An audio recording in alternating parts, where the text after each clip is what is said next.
क्या आप government job की तैयारी कर रहे हैं? क्या आपको जीके, जीएस या करंट अफेयर्स में प्रॉब्लम होती है? तो जुड़िए इंडिया के best study platform MJT education से। डाउनलोड कीजिए एमजेटी ऐप, जहां आपको मिलेगा स्टैटिक जीके, स्पेशल जीके और करंट अफेयर्स की videos, PDF, quizzes, audio revision बिल्कुल फ्री में, और साथ ही अपकमिंग एग्जाम के मॉक टेस्ट, ई बुक्स और स्टडी मटेरियल्स। तो देर किस बात की, download the MJT app now. नमस्कार दोस्तों, मैं सुमित मिश्रा स्वागत करता हूं एक बार फिर से आप सभी का Mishra ji technical YouTube channel में। दोस्तों, अक्टूबर 2020 के वेरी मोस्ट इंपॉर्टेंट क्वेश्चंस की सीरीज लेकर मैं आ चुका हूं। ये पार्ट 2 है, पार्ट 1 ऑलरेडी बनाई जा चुकी है। अगर आपने अभी तक पार्ट 1 नहीं देखा है तो जाइए देख लीजिए, बहुत ही इंपॉर्टेंट वीडियो है। पार्ट 1 देखिए, उसके बाद पार्ट 2 से कंटिन्यू कीजिए। दोस्तों, अक्टूबर मंथ के बहुत ही इंपॉर्टेंट क्वेश्चन इसमें लिए गए हैं। टोटल 100+ क्वेश्चन हैं, तो आप लोग पूरी वीडियो बहुत ध्यान से देखिएगा, केयरफुली देखिएगा। अगर आप किसी भी एग्जाम की तैयारी कर रहे हो तो ये वीडियो आपके लिए निश्चित ही हेल्पफुल होने ही वाली है। तो चलिए दोस्तों, ज़्यादा देर ना करते हुए वीडियो को स्टार्ट करते हैं। आपसे रिक्वेस्ट है, वीडियो को लाइक करना मत भूलिएगा और शेयर करना मत भूलिएगा। अपने दोस्तों के पास शेयर कर दीजिएगा, और चैनल पर अगर नए आए हैं तो चैनल को सब्सक्राइब करके बेल आइकन को प्रेस जरूर कीजिएगा। बात करते हैं अगले क्वेश्चन की, क्योंकि दोस्तों 50 क्वेश्चन हम लोग पिछले वीडियो में देख चुके हैं, तो हम लोग 51 से कंटिन्यू करते हैं। क्वेश्चन नंबर 51 है, एनटीपीसी के महानिदेशक गुरदीप सिंह का कार्यकाल कितना बढ़ाया गया? तो दोस्तों, एनटीपीसी के महानिदेशक गुरदीप सिंह जी का कार्यकाल 5 वर्षों के लिए बढ़ा दिया गया है। ठीक है, अब इनका कार्यकाल 31 जुलाई 2025 तक होगा। कब तक होगा? 31 जुलाई 2025 तक ये होंगे एनटीपीसी के महानिदेशक। एनटीपीसी दोस्तों एक महारत्न कंपनी है। इसके बारे में अगर थोड़ी सी बात की जाए, इसकी स्थापना हुई थी 1975 में, 1975 में हुई थी इसकी स्थापना। हेडक्वार्टर कहाँ पर है? हेडक्वार्टर है नई दिल्ली में। क्लियर है? अब चूंकि ये महारत्न कंपनी है तो भारत में टोटल महारत्न कंपनियों की संख्या कितनी है? 10। टोटल नवरत्न कंपनियों की संख्या कितनी है? 14। महारत्न कंपनियों पर वीडियो प्रोवाइड की गई है, आप लोग देख सकते हैं। बात करते हैं अगले क्वेश्चन की। केंद्रीय मंत्रिमंडल ने किस उद्देश्य से स्टार्स परियोजना को मंजूरी दी? तो दोस्तों, केंद्रीय मंत्रिमंडल ने अभी हाल ही में शिक्षा और अध्यापन के लिए स्टार्स परियोजना को मंजूरी दी है। Stars project. स्टार्स का फुल फॉर्म क्या होता है? इसका फुल फॉर्म होता है strengthening teaching learning and result for states. क्या है? Strengthening teaching learning and results for state. तो इंडियन एजुकेशन सिस्टम में इम्प्रूवमेंट लाने के लिए ये शुरू किया जा रहा है। किसके द्वारा? कैबिनेट के द्वारा। ठीक है, इसको दोस्तों शुरू करने में टोटल लागत आ रही है 5,718 करोड़ रुपए की। अब इसमें से दोस्तों $500 मिलियन यानी कि 3700 करोड़ रुपए लगभग 3700 करोड़ रुपए जो है वो वर्ल्ड बैंक द्वारा लगाया जाएगा। ओके, नेक्स्ट बात करते हैं। इंटरनेशनल सोलर अलायंस का अध्यक्ष कौन बना? इंटरनेशनल सोलर अलायंस, इसका अध्यक्ष एक बार फिर से दोस्तों भारत बन गया है। भारत और फ्रांस इस बार भी सह अध्यक्षता करेंगे। इन दोनों को अध्यक्ष बनाया गया है, तो उपरोक्त दोनों ऑप्शन आपका बिल्कुल करेक्ट होगा। इंटरनेशनल सोलर अलायंस दोस्तों, इसकी अभी हाल ही में तीसरी बैठक हुई, और इसी तीसरी बैठक में यह फैसला लिया गया है। अच्छा, इसके साथ ही 4 क्षेत्रों के नए उपाध्यक्ष भी चुने गए हैं। कौन कौन चुने गए हैं? एशिया प्रशांत क्षेत्र में यानी एशिया पैसिफिक क्षेत्र की बात करें तो फिजी और नाउरो को, किसे? फिजी और नाउरो को चुना गया है उपाध्यक्ष। अफ्रीकी क्षेत्र के लिए, अफ्रीकन रीजन के लिए मॉरिशस और नाइजर को चुना गया है। यूरोप और अन्य क्षेत्रों के लिए यूके और नीदरलैंड को चुना गया है। Latin American and Caribbean region के लिए क्यूबा और गुयाना को चुना गया है। क्लियर? बात करते हैं आईएसए की, इंटरनेशनल सोलर अलायंस की। ये भारत की ही देन है दोस्तों। भारत ने फ्रांस में हमारे प्रधानमंत्री नरेंद्र मोदी जी की अध्यक्षता में इसकी स्थापना करवाई थी 2015 में। ठीक है, इस संगठन की। इसका हेडक्वार्टर है गुरुग्राम में, हरियाणा में है। गुरुग्राम में भारत में है इसका हेडक्वार्टर। अध्यक्ष कौन है? उपेंद्र त्रिपाठी जी। नेक्स्ट, हाल ही में ऑस्कर जीतने वाले पहले भारतीय व्यक्ति का निधन हो गया, उनका क्या नाम है? ऑस्कर जीतने वाले पहले भारतीय व्यक्ति थे दोस्तों बानु अथैया। बानु अथैया जी जीती थी, ये लेडी थी। ऑस्कर अवार्ड जीतने वाली पहली भारतीय ये बनी थी। 1982 में इनको मिला था। कब? 1982 में, 1982 में इनको मिला था। किस फिल्म के लिए? गांधी फिल्म में। ठीक है, गांधी फिल्म में ये कॉस्ट्यूम डिज़ाइनर थी, तो बेस्ट कॉस्ट्यूम डिज़ाइनर के रूप में इनको ऑस्कर मिला था, और भारत की पहली ऑस्कर विजेता बनी थी। बाय द वे, आपको पता हो दोस्तों, AR रहमान भी ऑस्कर जीत चुके हैं। ठीक है, चलिए नेक्स्ट बात करते हैं। प्रसिद्ध मलयालम कवि अक्कितम अच्युतन नंबूदरी का निधन हो गया। इन्हें किस वर्ष ज्ञानपीठ पुरस्कार मिला था? अभी दोस्तों इन्हें 2019 का ज्ञानपीठ पुरस्कार मिला, और ख़ास बात तो ये है इनको ज्ञानपीठ पुरस्कार मिला 2020 में, लेकिन वो मिला था 2019 वाला, क्योंकि उस टाइम पर टाल दिया गया था, ठीक है, इसके इवेंट को, तो अब जाकर के दिया गया, और जब दिया गया उसके 1 महीने बाद ही इनकी डेथ हो गई। तो इन्हें 2019 का ज्ञानपीठ पुरस्कार मिला है, ठीक है, किसे? अक्किथम अच्युतन नंबूदिरी जी को। मलयालम कवि थे और इनका निधन भी हो गया है। इनको दोस्तों 2017 में पद्मश्री भी मिल चुका है, जो कि नागरिक सम्मान होता है। ओके, अगला, भारत ने किस देश को INS सिंधुवीर पनडुब्बी दिया? तो भारत ने दोस्तों INS सिंधुवीर पनडुब्बी सौंपा है म्यांमार को। एक्चुअली में दोस्तों म्यांमार में चाइना अपनी पकड़ बनाने की सोच रहा था, तो इस वजह से भारत मजबूती देने के लिए, यानी कि पहले तो चाइना देने वाला था, चाइना देता तो कुछ ना कुछ लेता जरूर, और प्लस भारत के लिए भी खतरा होता, तो इससे पहले वो पनडुब्बी देता या कोई डिफेंस सिस्टम देता अपना, भारत ने म्यांमार को लीज पर दे दिया INS सिंधुवीर पनडुब्बी। क्लियर है? और म्यांमार के पास चूंकि अभी तक कोई थी नहीं, तो ये म्यांमार की पहली पनडुब्बी होगी। ओके, नेक्स्ट बात करते हैं। पंजाब सरकार ने सरकारी नौकरियों में महिलाओं के लिए कितने प्रतिशत आरक्षण की घोषणा की है? तो पंजाब सरकार ने दोस्तों 33% आरक्षण की घोषणा की है सरकारी नौकरियों में महिलाओं के लिए, वीमेंस के लिए, ठीक है। सरकारी नौकरियां वो कोई सी भी हों, ABCD ग्रुप लेवल की, तीनों लेवल की, सभी लेवल की जो वैकेंसीज होंगी, भर्तियां होंगी, उनमें महिलाओं को 33% आरक्षण दिया जाएगा। अगला बात करते हैं, द बैटल ऑफ बिलोंगिंग नामक पुस्तक किसने लिखी है? द बैटल ऑफ बिलोंगिंग, ये पुस्तक अभी हाल ही में लिखी है दोस्तों शशि थरूर ने। शशि थरूर दोस्तों फेमस राइटर हैं और पॉलिटिशियन भी हैं, इन्होंने ये पुस्तक लिखी है। नेक्स्ट बात करते हैं, हाल ही में किस राज्य सरकार ने मिशन शक्ति कार्यक्रम की शुरुआत की? मिशन शक्ति कार्यक्रम, ये दोस्तों उत्तर प्रदेश सरकार ने शुरू किया है। मिशन शक्ति कार्यक्रम दोस्तों बहुत ही इंपॉर्टेंट ये कैंपेन चलाया जा रहा है। ये 180 दिनों के लिए है, यानी 6 महीनों के लिए है। राज्यपाल जो हैं उत्तर प्रदेश की आनंदीबेन पटेल जी, उन्होंने इसका उद्घाटन किया है। इसका मेन उद्देश्य यही है कि स्टेट में महिला अपराध से निपटा जा सके और उनको सशक्त किया जा सके।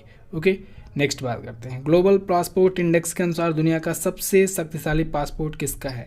ग्लोबल पासपोर्ट इंडेक्स, इस बार जापान को दोस्तों पीछे कर दिया गया है। जापान का पासपोर्ट अब तक हाईएस्ट था, अब इस बार न्यूजीलैंड का पासपोर्ट जो है वो सबसे पावरफुल पासपोर्ट है। दुनिया में सबसे पावरफुल पासपोर्ट किसका है? न्यूजीलैंड का। सेकंड पर है जापान का। अच्छा, भारत कहाँ पर है इस रैंक में? भारत है दोस्तों 58th पोजीशन पे। भारत 58वें स्थान पर है।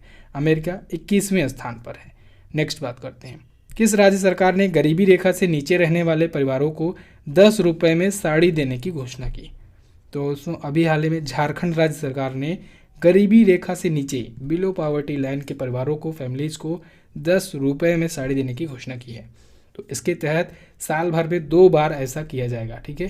साल भर में 2 बार गरीबी रेखा से जो नीचे वाले व्यक्ति होंगे उनके परिवारों को 10 रुपये में साड़ी, या फिर अगर मेल है तो फिर उसे लुंगी या धोती दी जाएगी। ओके, नेक्स्ट, रूस की कोविड-19 वैक्सीन स्पुतनिक 5 के परीक्षण के लिए भारत की किस कंपनी से समझौता हुआ? तो भारत की डॉक्टर रेड्डीज से समझौता हुआ है। रूस की है दोस्तों कोविड-19 वैक्सीन स्पुतनिक 5। ये दोस्तों दुनिया की पहली कोविड-19 वैक्सीन है। अच्छा, रसिया ने दोस्तों एक और वैक्सीन लॉन्च कर दिया है कोविड-19 की वैक्सीन। उसका क्या नाम है? उसका नाम है एपीवैक कोरोना। क्या नाम है? एपीवैक कोरोना नाम है। तो वो दूसरी भी वैक्सीन उसकी है। बाकी दुनिया में अभी कोई वैक्सीन ऑफिशियल तरीके से लॉन्च नहीं हुई है। तो स्पुतनिक 5 के परीक्षण, टेस्टिंग, साथ ही साथ इलाज के लिए भारत में डॉक्टर रेड्डीज के साथ समझौता हुआ है। भारत की कंपनी है ये डॉक्टर रेड्डीज, ठीक है, किसी डॉक्टर का नाम नहीं है, ये कंपनी का नाम है। अगला है, ग्लोबल हंगर इंडेक्स 2020 में भारत किस स्थान पर है? ग्लोबल हंगर इंडेक्स 2020, तो इसमें है दोस्तों भारत 94 स्थान पर, ठीक है। वैश्विक भूख सूचकांक में भारत की रैंक है 94 में। भारत को दोस्तों सीरियस कैटेगरी में रखा गया है, गंभीर श्रेणी में रखा गया है। ओके, टोटल 107 देशों में ये रैंकिंग जारी की गई थी। नेक्स्ट बात करते हैं, हाल ही में भारत और किस देश के बीच सेलिनेक्स 2020 समुद्री अभ्यास किया गया? तो दोस्तों मैंने आपको कई बार बताया है, डिकोड करना समुद्र का समुद्री अभ्यास या कोई भी अभ्यास हो, एक्सरसाइज हो, मिलिट्री एक्सरसाइज, उसका जो नाम होता है कैपिटल लेटर में लिख लीजिए, उसके बाद एक एक वर्ड तोड़ना शुरू कर दीजिए, संधि विच्छेद शुरू कर दीजिए। सेलिनेक्स में आप देखेंगे SLIN और EX, ठीक है। तो श्रीलंका इंडिया एक्सरसाइज, तो श्रीलंका और इंडिया के बीच में हुआ ये एक्सरसाइज, ठीक है। तो ए ऑप्शन आपका बिल्कुल करेक्ट होगा। बात आती है कि कहाँ पर हुआ और कौन सा संस्करण था। तो ये इस बार का 8वां संस्करण था और श्रीलंका के त्रिकोमाली में आयोजित हुआ। नेक्स्ट, न्यूजीलैंड की दोबारा प्रधानमंत्री कौन बनी? न्यूजीलैंड की दोबारा प्रधानमंत्री ये बन गए हैं दोस्तों जेसिंडा अर्डर्न। कौन? Jacinda Ardern. अच्छा दोस्तों, अभी आज की करंट अफेयर की वीडियो अगर आप देखे होंगे, डेली करंट अफेयर की, जो मैं आज बात कर रहा हूँ 5 नवंबर, आज मैंने एक क्वेश्चन उसमें बताया है कि ये जेसिंडा अर्डर्न जो प्रधानमंत्री बनी है, तो जाहिर सी बात है वो कैबिनेट भी बनाएंगी अपना। तो कैबिनेट में एक मंत्री जो भारतीय मूल की हैं, प्रियंका राधाकृष्णन, ठीक है, तो प्रियंका राधाकृष्णन को बना दी हैं वो मंत्री। और प्रियंका राधाकृष्णन पहली व्यक्ति बन गई हैं, पहले भारतीय मूल की व्यक्ति बन गई हैं न्यूजीलैंड की कैबिनेट में मंत्री बनने वाली। ये क्वेश्चन मैं ये बोनस आपको बता दे रहा हूँ, ये अक्टूबर मंथ से नहीं है, ये नवंबर मंथ से है, ठीक है। तो जेसिंडा अर्डर्न दूसरी बार बन गई हैं प्रधानमंत्री न्यूजीलैंड की। नेक्स्ट दोस्तों, डेली जीके टेस्ट की सीरीज़ फिर से स्टार्ट की जा रही है, जिसमें प्रीवियस ईयर के क्वेश्चन सॉल्व कराए जाते हैं, हिंदी और इंग्लिश में कराए जाते हैं। अभी तक 16 सेट आ चुके हैं। अगर आपने इन सभी वीडियोज़ को नहीं देखा है तो जाइए, लिंक डिस्क्रिप्शन में दिया गया है प्लेलिस्ट का, आप लोग 16 सेट देख लीजिए, निश्चित ही आपका स्टैटिक जीके बहुत ही बूस्ट हो जाएगा। बात करते हैं अगले क्वेश्चन की। डेनमार्क ओपन महिला एकल बैडमिंटन टूर्नामेंट किसने जीता?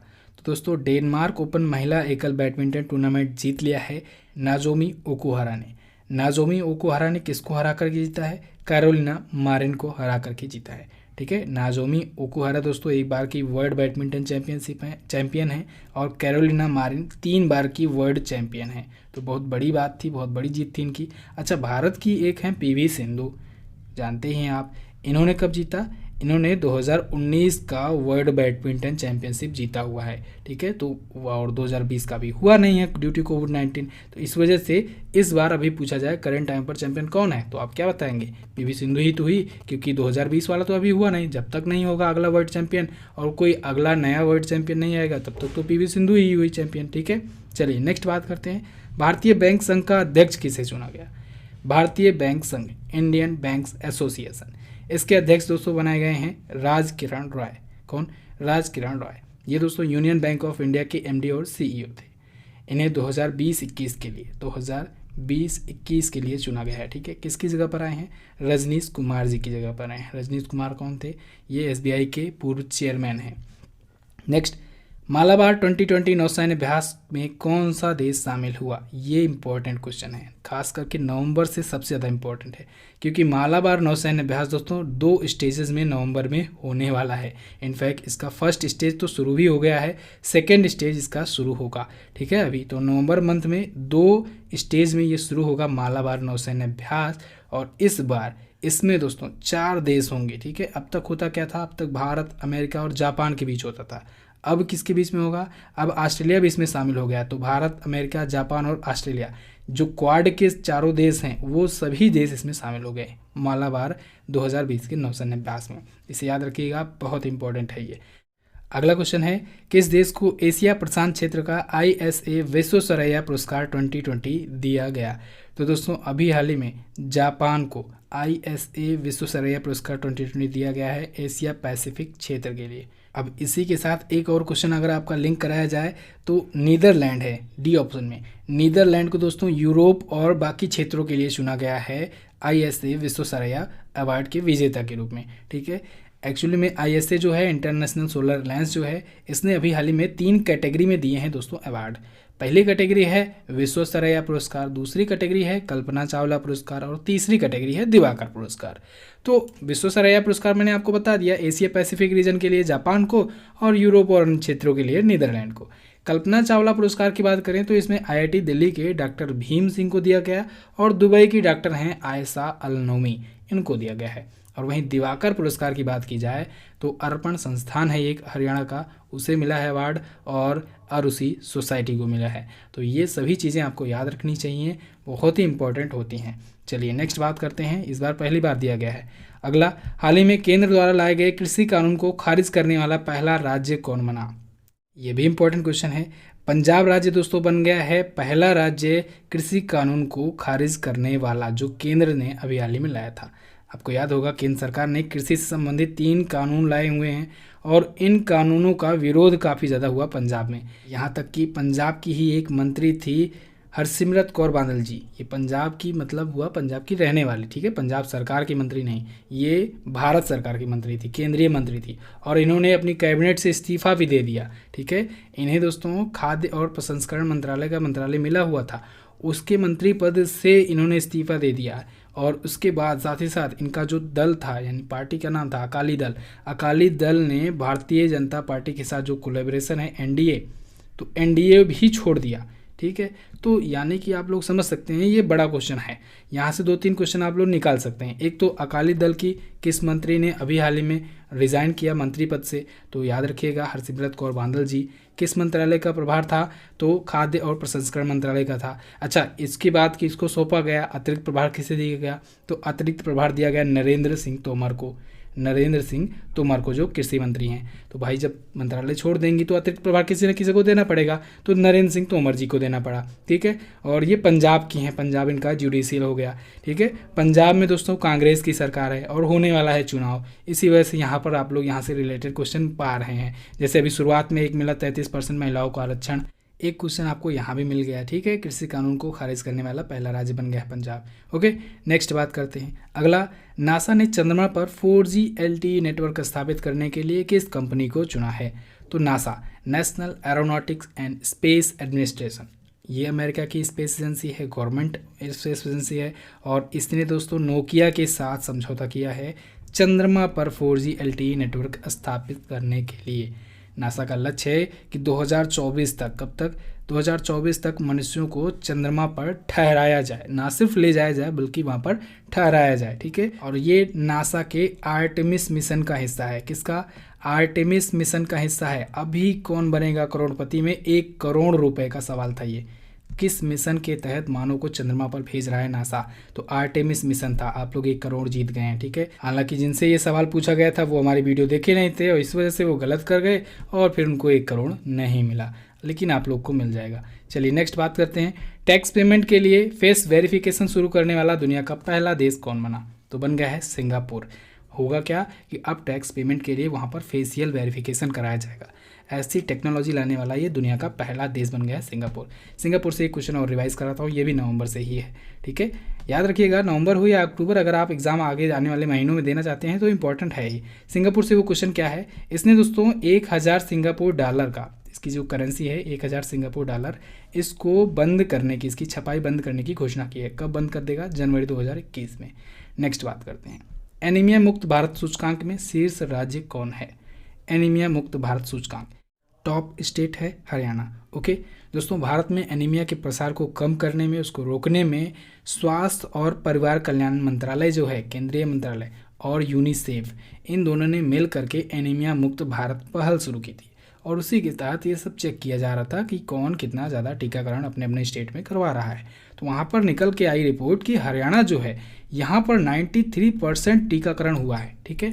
तो इस वजह से हरियाणा जो है वो एनीमिया मुक्त भारत सूचकांक में टॉप पर बना हुआ है। ओके, एनीमिया क्या होता है, एनीमिया दोस्तों एक रोग होता है, रक्ताल्पता जिसे कहते हैं हिंदी में। इसमें होता क्या है कि जो हमारा खून होता है, ब्लड होता है, उसमें आरबीसी की कमी हो जाती है। आरबीसी की जब कमी हो जाती है तो फिर धीरे धीरे सूखने लगता है खून की कमी होने महसूस होने लगती है, तो इसी को कहा जाता है एनीमिया। नेक्स्ट, किस केंद्र शासित प्रदेश ने रेड लाइट ऑन गाड़ी ऑफ अभियान शुरू किया, तो दोस्तों दिल्ली ने शुरू किया है रेड लाइट ऑन गाड़ी ऑफ अभियान। एक्चुअली में आप लोग देख रहे हैं दिल्ली में पर्यावरण प्रदूषण बहुत ज़्यादा मात्रा में हो रहा है, तो ऐसे में उसमें देखा जा रहा है कि मैक्सिमम जो पर्यावरण प्रदूषण का कारण होता है वो होता है जो सड़कों पर चलने वाली गाड़ियां होती हैं, उनसे निकलने वाले धुएं। तो ऐसे में एक अनोखा और पहला अभी तक का एक कैंपेन शुरू किया दिल्ली सरकार ने कि जब रेड लाइट ऑन हो, ट्रैफिक सिग्नल पर रेड लाइट ऑन हो, तब सभी से अपील की जाए कि गाड़ी अपनी ऑफ कर लो। इससे 2 फायदे होंगे। एक तो दोस्तों क्योंकि काफ़ी ज़्यादा बार ट्रैफिक का सामना करना पड़ता है, तो फिर बहुत बड़ी मात्रा में अगर देखा जाए तो 15 से 20% तक का पर्यावरण प्रदूषण बचाया जा सकता है। ये बहुत बड़ी बात होती है। दूसरा ये कि जब बार बार ट्रैफिक पर आगा करके आपको गाड़ी बंद करनी होगी तो यानी मैक्सिमम टाइम तक आपकी गाड़ी बंद रहेगी, तो ऐसे में फ्यूल का खर्च भी नहीं होगा ज़्यादा। दोस्तों यहाँ पर मैं आपको रोकना चाहूँगा थोड़ा सा, एक छोटी सी इन्फॉर्मेशन देने के लिए। हमारी हिंदी और इंग्लिश लैंग्वेज दोनों की लैंग्वेज में मंथली करंट अफेयर की ई बुक्स वगैरह लॉन्च हुआ करती हैं। इनफैक्ट 6 मंथ की और ईयरली करंट अफेयर की भी ई बुक्स लॉन्च होती हैं। ये सभी ई बुक आपको MJT ऐप पर मिल जाएंगी। इसमें फीचर क्या क्या होते हैं, इसमें हर एक टॉपिक को कैटेगरी वाइज करके आपको डिटेल में एक्सप्लेनेशन के साथ दिया जाता है। सब कुछ कैटेगरी वाइज अलग अलग करके दिया जाता है। साथ ही साथ एंड में आपको 100+ क्वेश्चन का प्रैक्टिस सेट भी दिया जाता है। तो डिटेल एक्सप्लेनेशन के बाद आप लोग प्रैक्टिस सेट भी सॉल्व कर सकते हो एक सिंगल ई बुक में। तो अगर आप डेली करंट अफेयर की वीडियो नहीं देख पाते हो, तो अगर दोस्तों आप लोग कुछ ऐसा स्टोर करना चाहते हो, कुछ ऐसा मटेरियल अपने पास रखना चाहते हो जिससे एग्जाम टाइम में क्विकली रिवीजन कर सको, तो डेफिनेटली आपको ये बाय करना ही चाहिए, आपको ये ई बुक लेनी ही चाहिए। और एक बात और बताना चाहूँगा कि ई बुक जो होता है ये फास्टेस्ट रिवीजन के लिए बहुत ज़्यादा कंफर्टेबल होता है। क्यों? क्योंकि वीडियो जो होता है, वीडियो 2 पार्ट में जैसे आई अक्टूबर मंथ की, तो 2 पार्ट में मिला लेंगे अगर तो 1 घंटे की वीडियो हो जाती है। प्लस इसमें 100+ क्वेश्चन ही रहते हैं। हालांकि इंपॉर्टेंट क्वेश्चन रहते हैं वो सभी। अगर आपको पूरे के पूरे महीने के करंट अफेयर के क्वेश्चंस को कवर अप करना है तो आपको ई बुक ले लेनी चाहिए। ई बुक में आपको 350+ क्वेश्चंस को कवर अप करके दिया गया रहता है, और वो भी कैटेगरी वाइज। तो आप लोग इसे परचेज कर सकते हैं। MJT ऐप का लिंक डिस्क्रिप्शन में दिया गया है, आप लोग वहां से जा करके मंथली करंट अफेयर की ई बुक या फिर कॉम्बो पैक भी परचेज कर सकते हैं डिस्काउंट ऑफर के साथ में। तो अगर आप ई बुक लेना चाहते हैं तो जा करके MJT ऐप से डाउनलोड कर सकते हैं। अगला क्वेश्चन है, हाल ही में LG सिग्नेचर का ब्रांड एम्बेसडर किसे बनाया गया? तो अभी हाल ही में दोस्तों लुइस हैमिल्टन को LG सिग्नेचर का ब्रांड एम्बेसडर बनाया गया है। लुइस हैमिल्टन ये मर्सिडीज के हैं ड्राइवर, मर्सिडीज कंपनी से, और ब्रिटेन के हैं रहने वाले। इस साल अभी तक दोस्तों 13 फार्मूला 1 की रेसेज हुई हैं, और इस 13 फार्मूला 1 की रेसेज में 9 इन्होंने ही जीत लिए हैं। अच्छा, एक बहुत ही इंपॉर्टेंट क्वेश्चन यहीं से बन रहा है। लुइस हैमिल्टन ने अपने कैरियर में दोस्तों 93 रेसेज जीत ली हैं, अभी तक की बात कर रहा हूँ। तो 93 रेसेज ये जीत चुके हैं, और माइकल शूमाकर का रिकॉर्ड था 91 रेसेज जीतने का। दुनिया में सबसे ज़्यादा रेसेस जीतने का रिकॉर्ड माइकल शूमाकर के नाम था 91 रेसेस का, जिसको उन्होंने ऑलरेडी क्रैक कर दिया है, और एक नया वर्ल्ड रिकॉर्ड सेट किया है दुनिया में सबसे ज़्यादा फार्मूला 1 रेसेस का। तो ये बहुत इंपॉर्टेंट क्वेश्चन है, इसको याद रखिएगा। कुछ और रिवीजन करें तो प्रियंका चोपड़ा दोस्तों आपको दिख रही हैं बी ऑप्शन में। पार्ले एग्रो ने इनको बी फिज का बनाया है ब्रांड एम्बेसडर। रोहित शर्मा दिख रहे हैं, इनको वेगा मैन का बनाया गया है ब्रांड एम्बेसडर। सचिन तेंदुलकर को किसका बनाया गया है? पेटीएम फर्स्ट का। ठीक है, ये फैंटेसी गेमिंग का। नेक्स्ट, भारतीय वायुसेना की पहली महिला अधिकारी का क्या नाम था जिनका अभी हाल ही में निधन हो गया? तो दोस्तों डॉक्टर विजय लक्ष्मी रमणन। डॉक्टर विजय लक्ष्मी रमणन जी थी भारतीय वायुसेना की, इंडियन एयरफोर्स की पहली महिला अधिकारी। इनका अभी हाल ही में निधन हो गया है। इंपॉर्टेंट क्वेश्चन है, मैंने आपको कई बार बताया है, जब भी क्वेश्चन में पहला पहले दिख जाए तो क्वेश्चन हो जाता है इंपॉर्टेंट, इसे याद रखना। नेक्स्ट है, किस राज्य के मुख्यमंत्री ने एकीकृत आदर्श कृषि ग्राम योजना का उद्घाटन किया? तो दोस्तों अभी हाल ही में उत्तराखंड के सीएम जो हैं, उत्तराखंड के सीएम कौन है? उत्तराखंड के सीएम हैं दोस्तों त्रिवेंद्र सिंह रावत। उन्होंने एकीकृत आदर्श कृषि ग्राम योजना का उद्घाटन किया है। इसके साथ नाबार्ड का सहयोग भी शामिल है, नाबार्ड के साथ मिल करके इन्होंने किया है। क्या पर्पज़ है इस योजना का? इस योजना का मेन उद्देश्य यही है कि राज्य में कृषि की उत्पादकता को बढ़ाई जा सके, एग्रीकल्चर प्रोडक्टिविटी बढ़ाई जा सके, साथ ही साथ मशीनरी खेती पर ज़्यादा जोर दिया जा सके, नई नई टेक्नोलॉजी का यूज किया जा सके। नेक्स्ट, DRDO ने कहाँ से एंटी टैंक गाइडेड मिसाइल नाग का परीक्षण किया है? तो DRDO ने अभी हाल ही में पोखरण से, राजस्थान के पोखरण फील्ड फायरिंग रेंज से नाग मिसाइल का परीक्षण किया है। DRDO ने दोस्तों लगातार कई सारे परीक्षण किए हुए हैं, और इन सब पर मैं आपको एक डेडिकेटेड वीडियो दिया हुआ हूँ, आपको वो वीडियो ज़रूर देखनी चाहिए, क्योंकि DRDO ने काफ़ी सारे परीक्षण किए हैं और यहाँ से क्वेश्चन बनना लगभग तय है। DRDO आया, इसके बारे में बात करी जाए तो 1958 को 1 जनवरी को हुई थी इसकी स्थापना, 1958 को, और इसी वजह से 1 जनवरी को मनाया जाता है DRDO दिवस। जी सतीश रेड्डी जी इसके अध्यक्ष हैं, जिनका अभी हाल ही में कार्यकाल भी बढ़ाया गया है। नेक्स्ट, किस राज्य ने स्मार्ट ब्लैक बोर्ड योजना लॉन्च की? स्मार्ट ब्लैक बोर्ड योजना ये दोस्तों तमिलनाडु राज्य सरकार ने शुरू की है। तमिलनाडु राज्य के 80,000 सरकारी स्कूल में 80,000 सरकारी स्कूल्स के लिए शुरू किया गया है, जिससे वहाँ पर बेहतर शिक्षण माहौल प्रदान किया जा सके। नेक्स्ट, प्रधानमंत्री ग्रामीण सड़क योजना के सफल कार्यान्वयन में कौन सा जिला शीर्ष पर है? प्रधानमंत्री ग्रामीण सड़क योजना का सफल कार्यान्वयन दोस्तों हिमाचल प्रदेश का मंडी जिला ने किया है, और मंडी जिला है इन जिलों की लिस्ट में टॉप पर। भारत में दोस्तों 30 जिलों की लिस्ट निकाली गई जहां पर देखा गया कि प्रधानमंत्री ग्रामीण सड़क योजना का सफलतापूर्वक कार्यान्वयन कहां पर किया गया है। तो हिमाचल प्रदेश का मंडी जिला जो है इनमें टॉप पर है। ठीक है, चलिए नेक्स्ट, अंतर्राष्ट्रीय श्रम संगठन की गवर्निंग बॉडी का चेयरमैन किसे बनाया गया। अंतर्राष्ट्रीय श्रम संगठन की गवर्निंग बॉडी का चेयरमैन बन गया है भारत दोस्तों 35 वर्षों के बाद बना है गवर्निंग बॉडी का चेयरमैन ILO के। ओके, तो भारत के हैं दोस्तों श्रम और रोजगार सचिव अपूर्व चंद्रा जी, उनको ILO की गवर्निंग बॉडी का अध्यक्ष चुना गया है। ठीक है, तो इनको अक्टूबर 2020 से लेकर के जून 2021 तक के लिए चुना गया है। अच्छा, ILO आया है, इसके बारे में भी जान लेते हैं। अंतर्राष्ट्रीय श्रम संगठन यानी कि इंटरनेशनल लेबर ऑर्गेनाइजेशन, इसकी स्थापना हुई थी 11 अप्रैल 1919 को। इसके डायरेक्टर जनरल हैं गाय राइडर, जिनेवा में इसका हेडक्वार्टर है। और 1 मई का डेट याद रखिएगा, 1 मई को मनाया जाता है अंतर्राष्ट्रीय मजदूर दिवस। नेक्स्ट, नाटो ने किस देश में अंतरिक्ष केंद्र बनाने की घोषणा की। तो नाटो ने दोस्तों अपना अंतरिक्ष केंद्र बनाने की घोषणा की है जर्मनी में बनाएगा। क्यों बनाएगा? अंतरिक्ष में, स्पेस में दोस्तों रूस और चीन की जो उपस्थिति बढ़ती जा रही है, इसको देखते हुए नाटो ने निर्णय लिया है कि कुछ देश, क्योंकि नाटो में कई सारे देश हैं, ठीक है 30 देश हैं, तो इन सभी देशों का एक संगठन हो जाएगा, तो जिससे इन नाटो देशों की उपस्थिति ज़्यादा हो जाएगी in compare to Russia and China. Okay, तो नाटो के बारे में भी जान लेते हैं अब। NATO North Atlantic Treaty Organisation, इसमें 30 सदस्य हैं, जैसा कि मैंने आपको बताया। हेडक्वार्टर है ब्रुसेल्स में, बेल्जियम में, और 1949 में हुई थी इसकी स्थापना। नेक्स्ट, किस देश की मंगदेचु जल विद्युत परियोजना को ब्रूनेल मेडल से सम्मानित किया गया।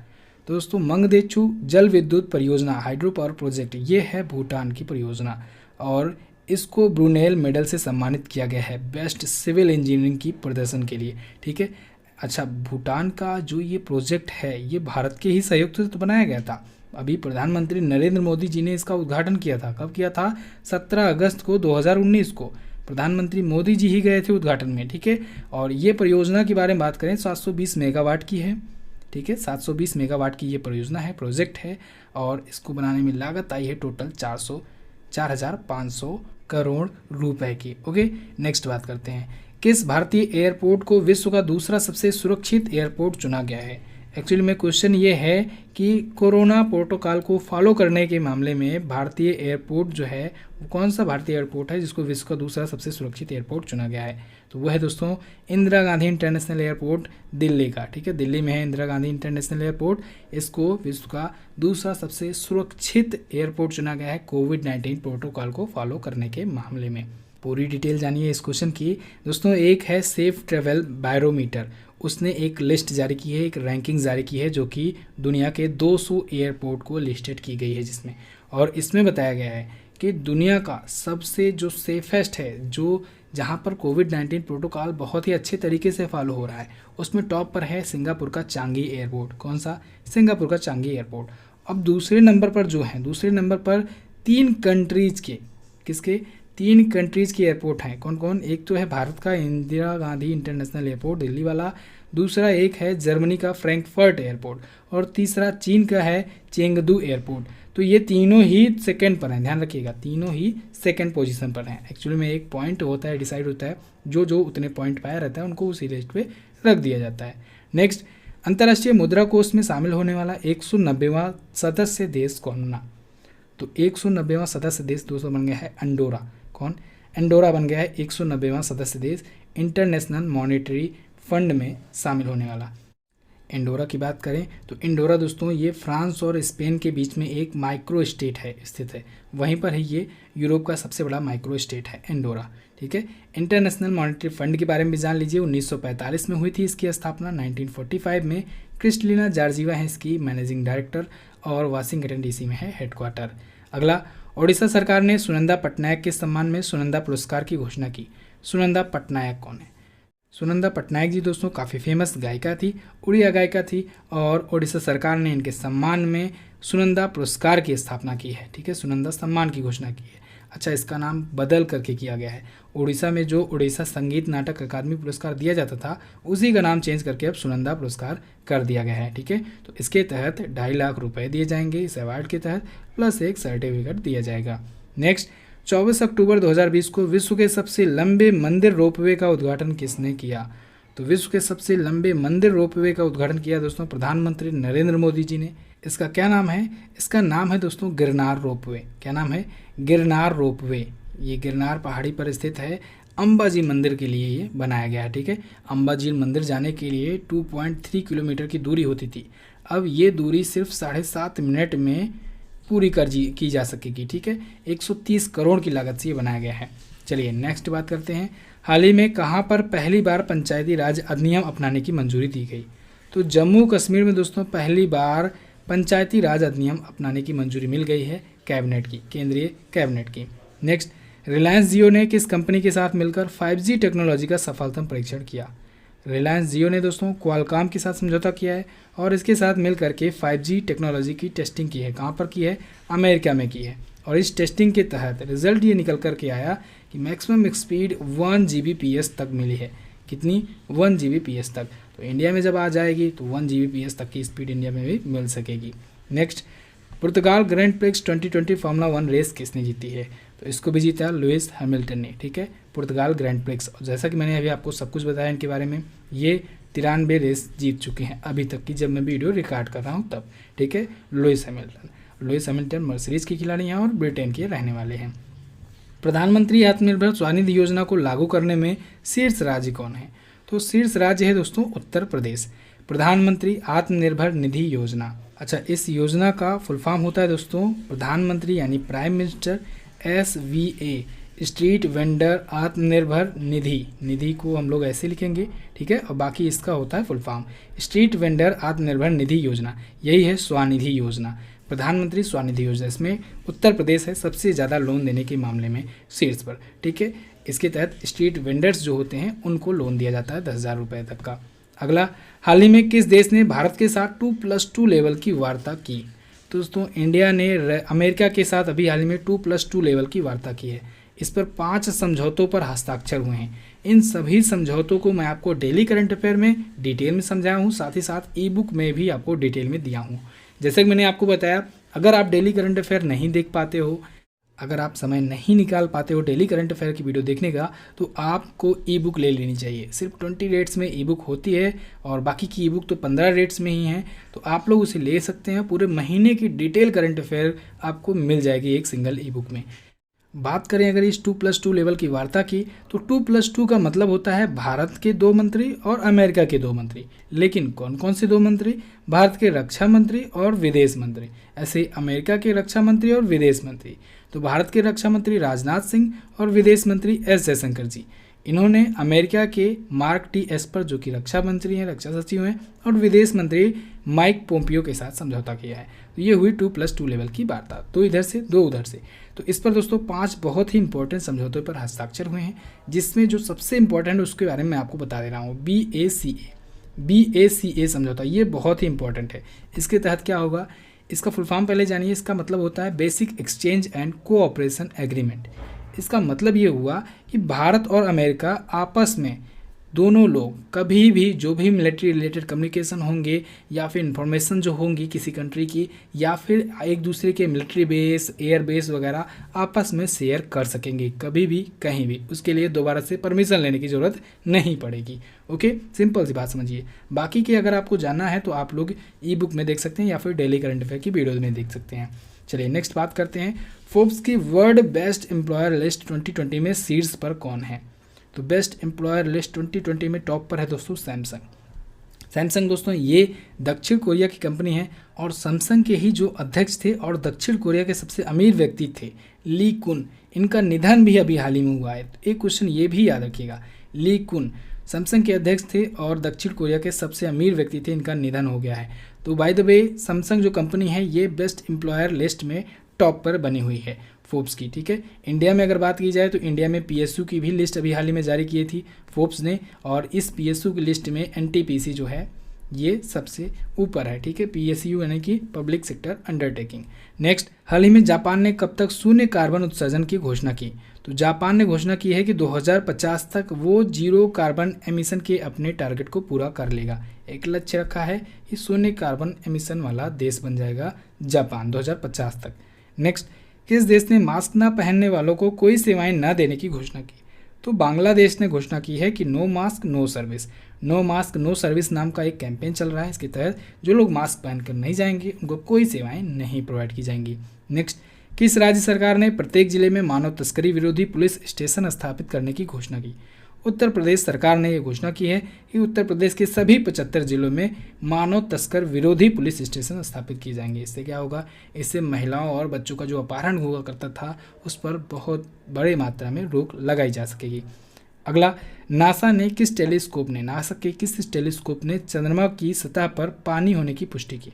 तो नासा का एक टेलीस्कोप है सोफिया टेलीस्कोप ने दोस्तों चंद्रमा की सतह पर पानी होने की पुष्टि की है। इंपॉर्टेंट क्वेश्चन है, याद रखिएगा। अगला, हाल ही में अमेरिका ने किस देश को 400 हार्पून ब्लॉक 2 मिसाइलें देने की घोषणा की है? तो अमेरिका ने दोस्तों ताइवान कंट्री को 400 हार्पून ब्लॉक 2 मिसाइलें देने की घोषणा की है। इसकी रेंज होगी दोस्तों 125 किलोमीटर, यानी कि बस उतनी ही होगी जितनी इसको ज़रूरत है। ज़रूरत कितनी है? ताइवान को चाइना से डर है, क्योंकि चाइना जो है वो ताइवान को अपना बताता है, अपना हिस्सा बताता है, जबकि ताइवान जो है वो अपने आप को स्वतंत्र देश बनाने में लगा हुआ है, स्वतंत्र घोषित करने में लगा हुआ है। ठीक है, तो वो चाइना को जवाब देने के लिए कर रहा है ऐसा, तो इससे पीछे से अमेरिका सपोर्ट भी कर रहा है। चलिए नेक्स्ट, हाल ही में किस देश ने एक चौराहे का नाम हरिवंश राय बच्चन जी के नाम पर रखा? तो दोस्तों पोलैंड ने अभी हाल ही में अपने देश में एक चौराहे का नाम हरिवंश राय बच्चन जी के नाम पर रखा हुआ है। इजराइल जो है इसने भी अभी हाल ही में एक रोड का नाम रखा था, ओलिव रोड था एक, उसका नाम रखा था किसके नाम पर? रविंद्रनाथ टैगोर जी के नाम पर। ठीक है, नेक्स्ट, सब्जियों के लिए बेस प्राइस निश्चित करने वाला पहला राज्य कौन बना? ये भी इंपॉर्टेंट क्वेश्चन है।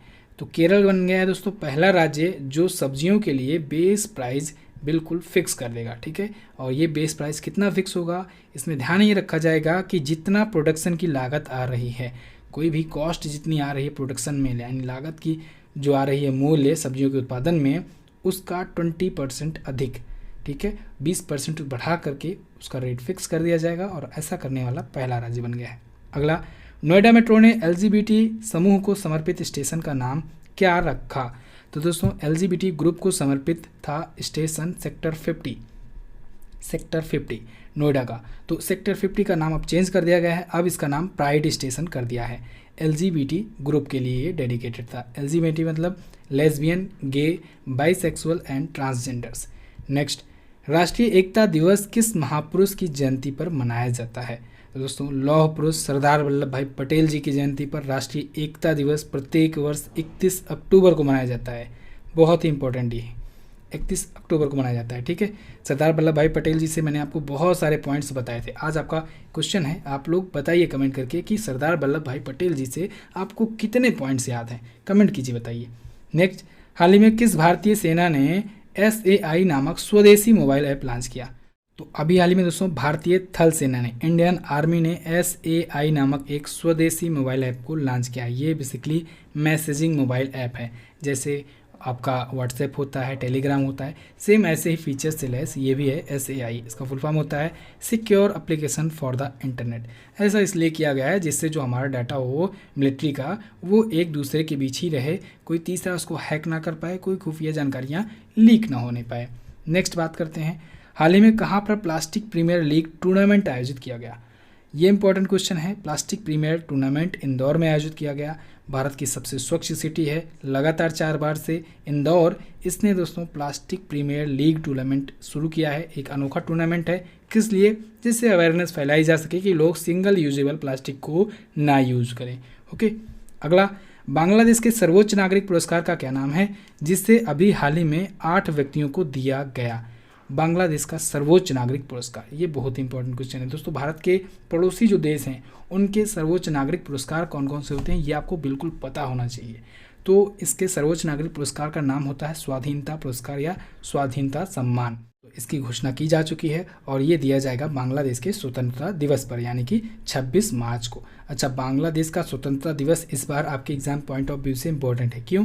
क्योंकि बांग्लादेश के स्वतंत्रता दिवस पर इस बार प्रधानमंत्री नरेंद्र मोदी जी को एज ए चीफ गेस्ट, मुख्य अतिथि के रूप में इनवाइट किया गया है, तो इसलिए इम्पोर्टेंट हो जाता है। तो स्वाधीनता पुरस्कार 26 मार्च को दिया जाएगा। इसके तहत दोस्तों 5 लाख टका दी जाती है। टका वहाँ की मुद्रा है, आपको पता है, प्लस एक गोल्ड मेडल दिया जाता है और सर्टिफिकेट दिया जाता है। तो इस बार 8 व्यक्तियों को सम्मानित किया जाएगा। चलिए अगला है, हाल ही में पश्चिम बंगाल के विधानसभा अध्यक्ष का निधन हो गया, इनका क्या नाम था? पश्चिम बंगाल के विधानसभा के अध्यक्ष थे सुकुमार हंसदा, इनका निधन हो गया है।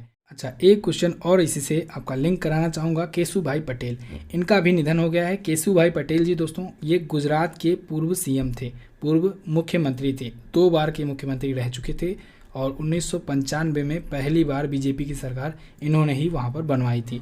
ठीक है, यानी भाजपा के पहले नेतृत्वकर्ता यही थे गुजरात में। ठीक है, चलिए तो केशुभाई पटेल जी हो गए, सुकुमार हंसदा, ये इन दोनों का निधन हो गया है, याद रखिएगा। तो बस दोस्तों ये तो थे इंपॉर्टेंट क्वेश्चंस अक्टूबर मंथ से। 2 पार्ट में आपने देखा 106 क्वेश्चन। आई होप आपका अक्टूबर मंथ ऑलमोस्ट क्लियर हो गया है। वीडियो को लाइक नहीं किए हो तो लाइक कर दो, वरना भूल जाओगे आप लोग, वीडियो को लाइक करना भूल जाते हो। वीडियो को लाइक कर दो जल्दी से फटाफट। चैनल को सब्सक्राइब कर दो, चैनल को सब्सक्राइब भी करना मत भूलना, क्योंकि आगे भी ऐसे ही इंपॉर्टेंट वीडियोज़ आती रहेंगी आप लोगों की डिमांड पर। आगे आपका कौन सा सुझाव है, कौन सी वीडियो आप देखना चाहते हो, ये भी हमें कमेंट करके ज़रूर बताना। तो दोस्तों इसकी क्विज़ भी आपको मिल जाएगी MJT ऐप पर, तो जाइए ऐप पर इसकी क्विज़ भी सॉल्व कर लीजिए, जिससे आपके अंदर कॉन्फिडेंस भी आ जाए और आपको पता भी लग जाए कि ये जो आपने यहाँ पर टाइम लगाया हुआ है इसका फ़ायदा कितना हुआ, आपको कितना क्वेश्चन तैयार हुआ है। ओके, तो बस दोस्तों फिलहाल इतना ही वीडियो में। PDF भी आप डाउनलोड कर सकते हैं, वहीं से टेलीग्राम ग्रुप से भी PDF डाउनलोड कर सकते हैं। मिलते हैं अगली वीडियो में, तब तक के लिए नमस्कार, जय हिंद, वंदे मातरम।